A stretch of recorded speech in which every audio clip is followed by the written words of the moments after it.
有缘人，没事少和别人链接。现在是末法时代，你会感觉到心力弱再正常不过，因为集体潜意识都是消极的，大环境气氛压抑，大家都不开心时，自己的能量场也会被拖下坠，干什么也提不起劲儿，心情起伏不定，容易倦怠。这个时候减少和别人的链接就是一种自我保护。现在的人一张嘴就是抱怨，一开口就是焦虑，三句话不离是非，你听多了心就浊了，链接多了能量就散了。这不是冷漠，而是清醒。浑浊的世道里，不随波逐流已是最大的定力。认识的人越多，本身就是一件消耗时间、精力、能量的事。越了解一个人，越需要更多的社交成本。事实上，除了至亲至爱需要经营维护外，大多数关系其实保持半熟即可。当你的认知高于他人，特别是修行之人，有一些想法或是观点见解通透是不能让人接受的。此时减少链接，减少说话，让你的交往变得更加纯粹。防人之心不可无，人性是很复杂的，别把它想得那么美好。大部分人不会真的盼着你好，反而会嫌你穷，怕你富，恨你有，憎你无。跟任何人走得太近，可能都是一场灾难的开始。把时间精力放在自己身上，和有价值的人、有意义的事打交道，对自己的利益负责，这才是聪明的活法。事宜密成，真正成事的人都是悄悄干就好了。那些深夜的朋友圈，酒桌上的豪言，未成型的计划，都是提前透支的命数。事未成时，过于张扬，如同将火种暴露在狂风里，为燎原已熄灭。静心守己，不度他人，不关注任何人动态，不耗费精力分析对方动机，照顾好自己的情绪，就是照顾好自己的身体。收得住脾气，才能留得下福气。未来最贵的不是金钱权势，而是元气充沛，心稳神清。别人在情绪泥潭里打滚，你只需远远避开；别人在是非油窝里纠缠，你只需默默绕行，不争不辩，不耗不损，护住自己那盏心灯，就是最深的福报。在这个信息过载、能量纷杂的时代，守护内心的清明与宁静，已成为一种顶级的自律和智慧。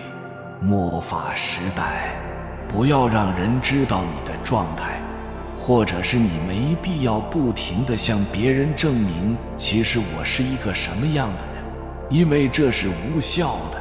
人们只愿意看到他们希望看到的。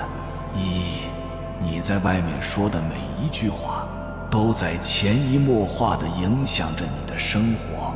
不要什么事都跟别人说，一定要管住自己的嘴，守住自己的心。越是关系好，越是要少言多思。人心隔肚皮，你好了，别人容易嫉妒；你不好了，别人嘴上安慰，背后却会嘲笑，甚至当成谈资。尽量不要让别人知道你的状态，要保持一种低调，让内心始终坦然宁静。与人相交，不要大咧咧地谈钱，不要轻易对外透露未来的计划，更不要口无遮拦说家庭的一些私密事。世上没有不透风的墙，你所有的坦诚，最后都可能成为刺向你的利剑。3. 要学会自我保护，有些伤口与其袒露于人，不如独自舔舐；有些私密的事情，就是要永远藏在心中。话太多，心太实，就会少了自保的屏障。不要事后再懊悔。人要敞亮，嘴要干净，苦事不宣，喜事不扬，闲事不管，自我才能自在。4. 大起大落后，你会发现，你帮过的人不一定会帮你，但是帮过你的人，他还会再帮你。迷途时马，落难时人，不经一事不长一智。一个人是真心是假意，不在嘴上而在心里。一个人虚伪还是实在，不在平时而在风雨。5. 别去打扰一个不回你信息的人，因为他心里那个最重要的人不是你。合适的感情从来不是费尽心思的讨好，反正离去的都是风景，留下的才是人生。6. 你遇到了辜负你的伴侣，交往了虚伪的朋友，做了很多没有结果的努力，选择了不适合的行业。这个时候最好的做法就是认栽，强者从不纠缠，直接买单离场。7. 无论男女，千万不要去求姻缘，世上的东西都是有因果的，是你的不用求，迟早会来，不是你的你强要，就是在消耗你的能量。有缘躲不开，无缘碰不到，缘起则聚，缘灭则散，做到随缘而至，烦恼自会散去。8. 当你学会了装傻，懂得了扮哑，渐渐你就会明白，心知肚明的事儿其实不必言说，言不由衷的人也没必要去拆穿。勿在别人心中修行自己，勿在自己心中强求别人。9. 这个世界上没有真正快乐的人，只有想得开的人。要永远相信，所有的山穷水尽都藏着峰回路转，就算是一地鸡毛，也要搓出一个鸡毛掸子来。10. 如果有人背叛或辜负了你，请不要去怨恨他，怨恨他伤的是自己。你只需要停止付出，老天自会给他惩罚。因果有轮回，苍天饶过谁？你只管善良，其他的交给时间。11. 痛苦是对的，焦虑也是对的。痛苦的本质来源于对现状的不满，焦虑的本质来源于成长速度太慢。学习更多的知识和技能，练就一颗平常心，是战胜负面情绪唯一的出路。12.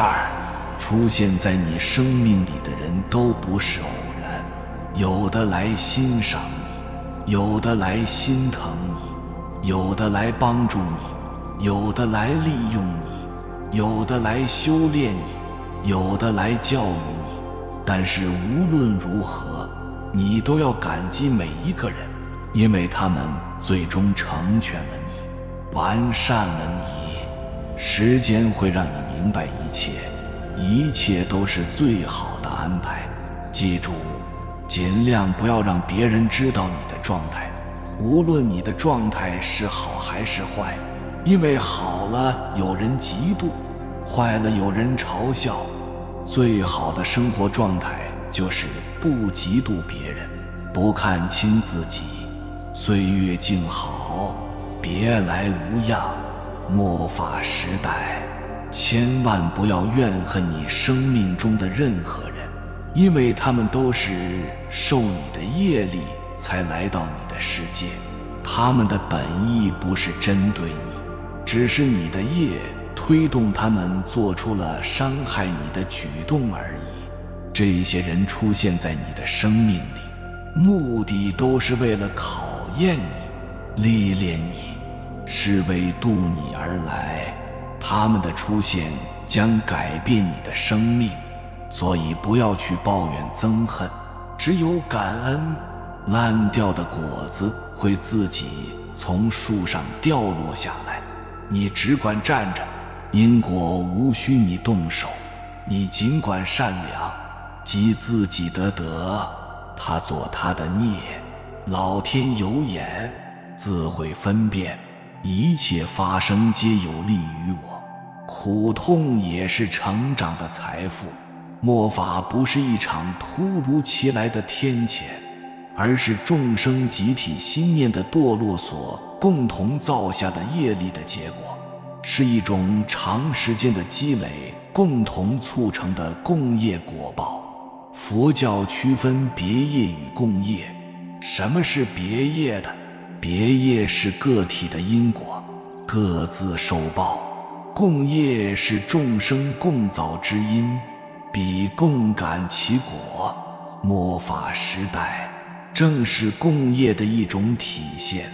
当众生普遍众民力清修行，当社会普遍崇拜欲望，鄙视节制，当佛法被工具化、商业化、表演化，当信仰成为口头说辞而非心中的根本，这一切都是我们每一个人用一念一行共同铸造的时代病症。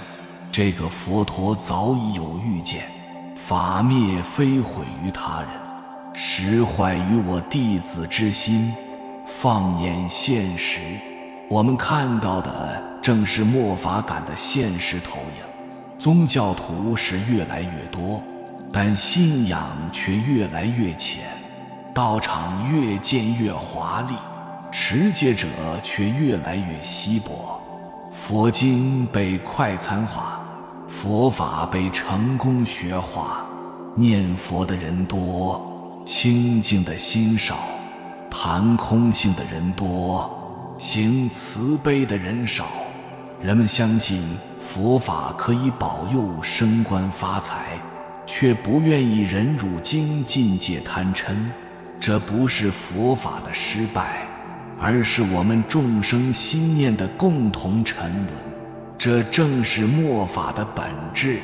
正法仍在，但众生不愿意行正道。有人问，在这样的一个时代，修行还有意义吗？其实不用我回答，佛陀早已经给出了答案。末法时代行一分正法，胜于正法时代行10分。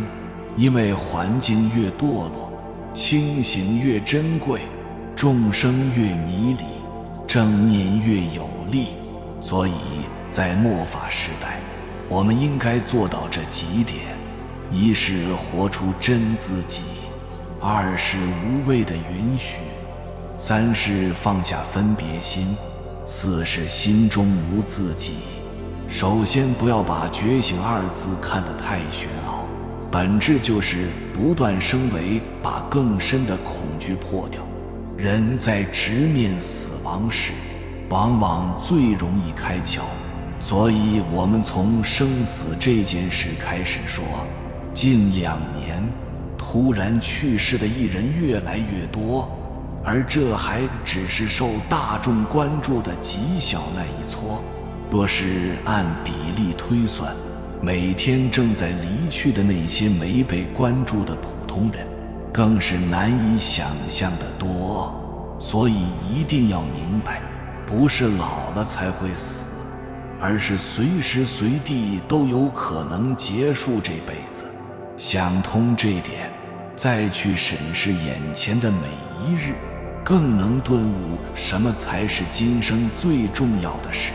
首先，不再是去做所谓应该做的事，而是开始去做自己真正想做的事。其次，不再是拼命去追求更多物质，而是去追求在每个当下体验的层次。这才是切实活出生命的品质，是你跳出社会规训，活出自己的开始。与其用一生去完成一个个指标，不如用心去体验一切，尽心地玩一遭，用心品尝每餐饭，尽情欣赏每处景，认真对待每个人，充满感受每件物品。晚上安稳的入睡，早上自然的笑醒，有话就痛快表达，相爱就深深的抱紧。当你开始把重点放在生命的体验，你就开始活在第一种觉醒状态里面，脱掉第一层恐惧，社会的童话观念，活出真自己，开始主导自己的世界。当你下意识去主导自己的世界，你的自我觉知力就会有巨大飞跃，从原来被禁锢的 NPC 状态被唤醒，开始带着觉知活在生命这个游戏里。渐渐的你会觉知到，在生命游戏里可以同时存在两个不同视角的你，一个你是在游戏当中生存的角色，一个你是在驾驭这个角色的玩家。当你深信自己是游戏角色本身时，你会自然而然带着各种恐惧和偏执。你希望游戏中的一切更容易，更确定，你更在意你的命运，而不是游戏乐趣。而当你跳出角色，作为背后的玩家，所有挑战你瞬间变得都能接纳它。对你来说，这一切都是游戏的体验，不管高峰或低谷，不管顺遂或遇阻。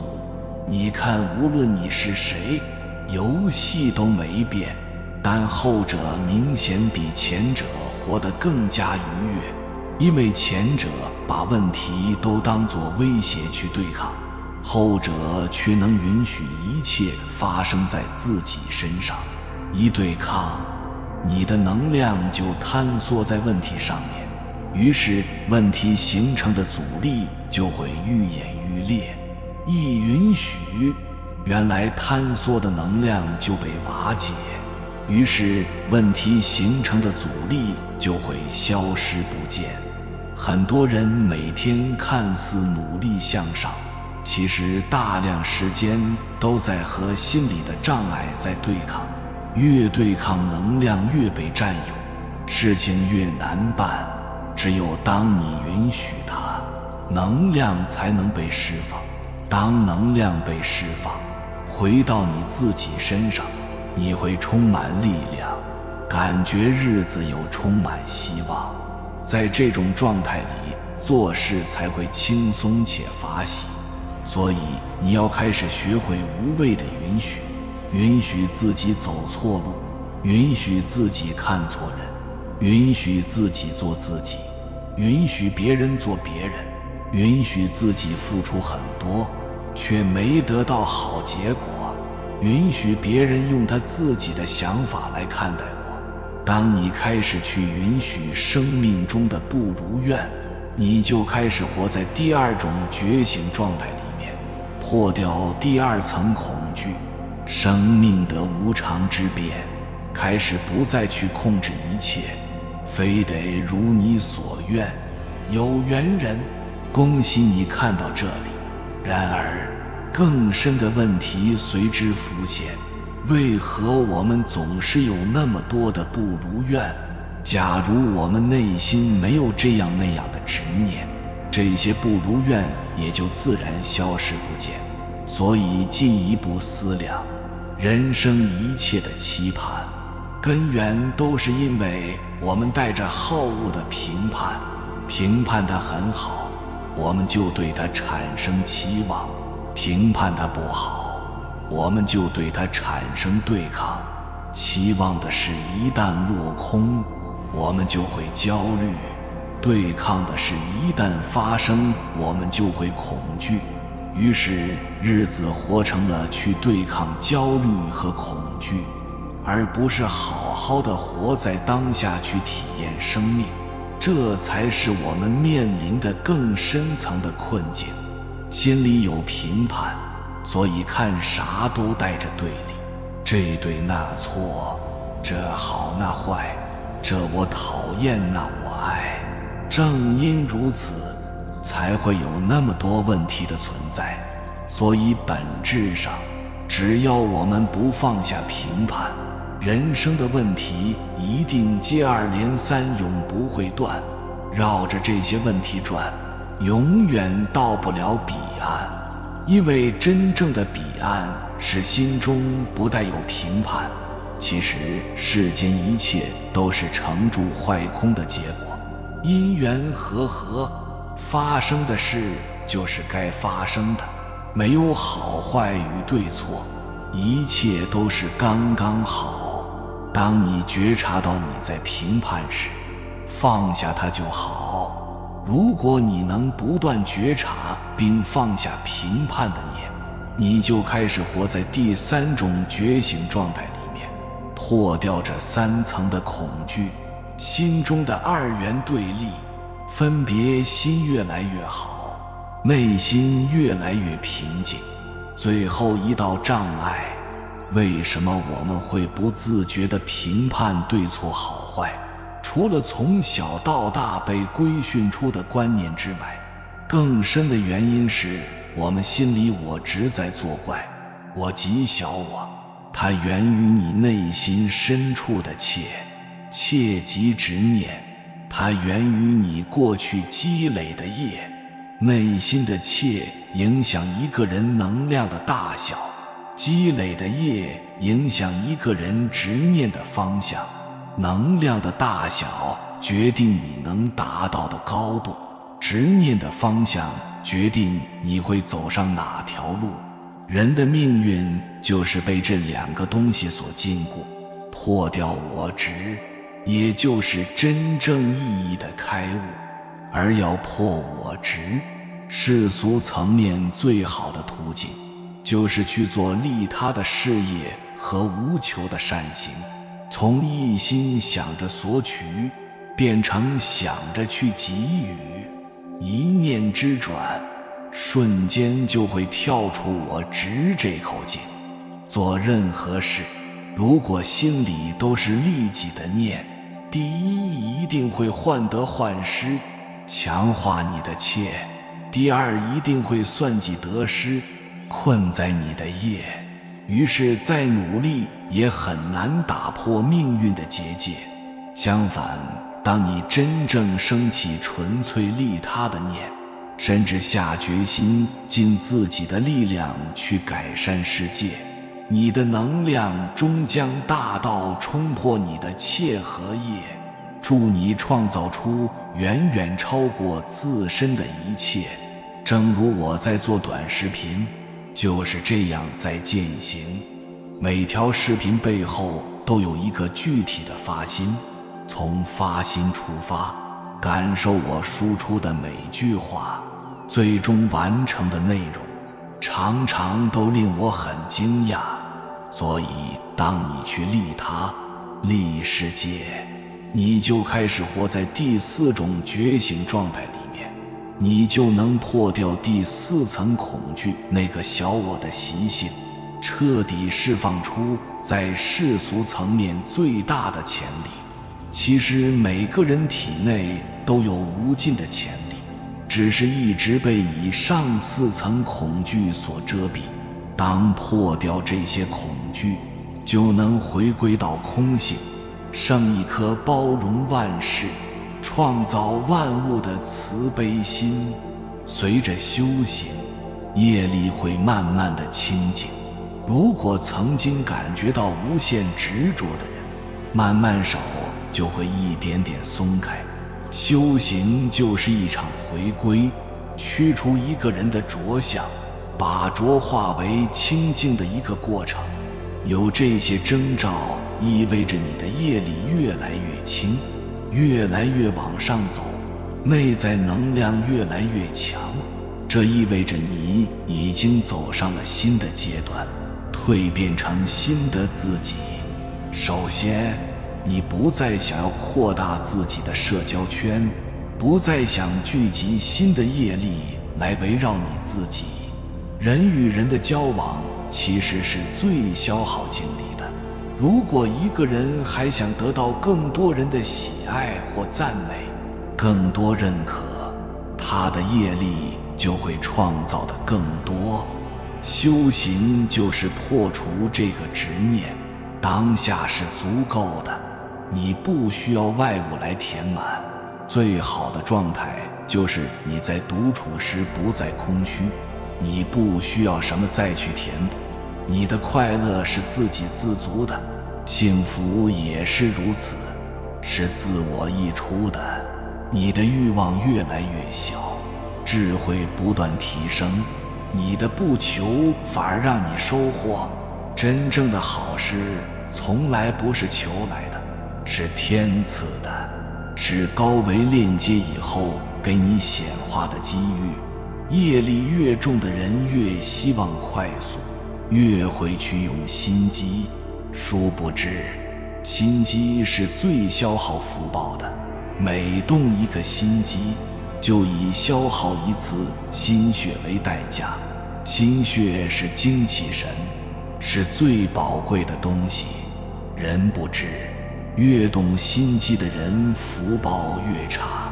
当你懂得了这个秘密，只是减少你的业，慢慢你会感觉到痛苦越来越轻了，心越来越打开了，杂念越来越少，心神越来越安详，越来越通透，对烦恼不会逃避，而自然而然地当成菩提，种自己的菩提树，结自己的菩提果，从内而外的改变，忘记得失，只是去做，因上精进，果上随缘，收获自然来了。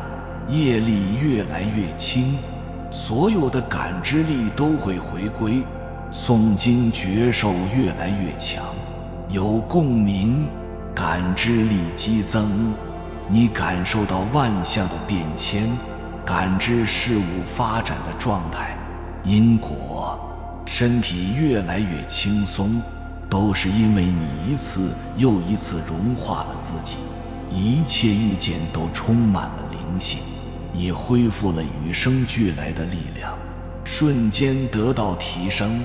悟性更是如此，言语透彻，逻辑清晰，执行力大大的提升。这种内外合一的感觉，让你在关键时刻抓住机遇，注定脱颖而出。再次，业力逐渐清净，分别心将彻底消失，见一切相都能平等对待，此时功德才真正出现。功德与福报不同，念念无间是功，心行平直是德，自修性是功，自修身是德。修心修身的人，那些能够做到念念无间，心行平直的人，才具有真实的功能性，既不被业眼、业口、业耳、业身所障碍的去分别、去判断，丢掉这一切，对一切人都能升起平等的心。在世间法之中，不因外物如何而改变，做自己本心应做之事，对得起自己的因果。最后，当一个人业力清净，一定会真正的事事如意，不是说得到什么，而是会有一个满意的答案。2025年是业力显现最严重的一年。其实从2024年的10月份，福报和业力就已经开始清算了，所有的人都开始有不一样的变化。这一年，不管是你的家里人、朋友还是恋人，有些关系自然而然的它就断开了，没有原因，因为业力清算的这一年，跟你不匹配的人或事物都会自然而然地离开你。也就是说，之前你可能是一个很善良的人，一直以来没有得到比较好的结果，那么今年老天爷就会从你身边把恶人和吸你能量的人自然而然地带走，或处在不同的维度。也许咱们没有慧眼去识别，但是老天是有的。坏人想利用好人的时代已经过去了，业力清算也正加速运转。曾能笑脸相迎的人，如今三言两语变生嫌隙；曾勉强维系的感情，突然因底线问题彻底崩塌。不必怪自己性情变了，这是孽缘到了尽头。虚情假意的伴侣，搬弄是非的亲戚，都在因果的业力下逐离场。老天爷在帮你清理烂账，让该了的情债、该断的纠缠一次性了结。那些藏不住本性的关系，本就不属于你的前路，不必惋惜。缘尽是业力的筛选，留下的才是经得住考验的正缘。业力清零时的阵痛，是为了腾出空间，让真正的温暖与顺遂扎根。有缘人，感谢你看到最后。如果今天的影片对你有所帮助，请按个赞给我响应，回复一句坚守本心，做好自己。愿你早日醒来，看淡名利，看淡钱财，活出本我，幸福快乐每一天。还没有订阅频道的，请点击右侧的订阅按钮，与我们建立更深的连接。随缘加入会员，与同频之人共修福报，随喜转发，传播善知识，功德无量。